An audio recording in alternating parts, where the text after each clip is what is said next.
पुढची बातमी आपण बघूयात। सचिन अंदुरेच्या जामिनाला विरोध फेटाळण्यात आलेला आहे। सचिन अंदुरेला जामीन हा सत्याचा विजयच असल्याची भूमिका सनातन संस्थेकडून स्पष्ट करण्यात आली आहे। डॉक्टर नरेंद्र दाभोलकर यांच्या हत्या प्रकरणामध्ये सचिन अंदुरेला जामीन मिळालाय। अनेक वर्षांनी अंदुरे तुरुंगाबाहेर येणार आहे।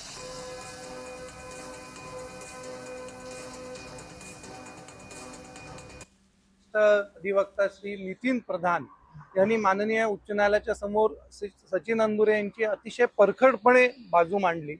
कशा प्रकारे तपास यंत्रणांनी अन्यायकारक तपास केला आणि कशा प्रकारे हिंदुत्ववादी तरुणांना याच्यामध्ये गोवण्यात आलं। एवढंच नाही तर त्या तरुणांची बाजू मांडणारे वकील देखील त्यांनी यांच्यामध्ये गोवले। हा सगळा संपूर्णतः भाग माननीय उच्च न्यायालयाच्या समोर त्यांच्या अधिवक्त्यांनी मांडला आणि आज सचिन अंदुरे यांची जामिनावरती मुक्तता झाली।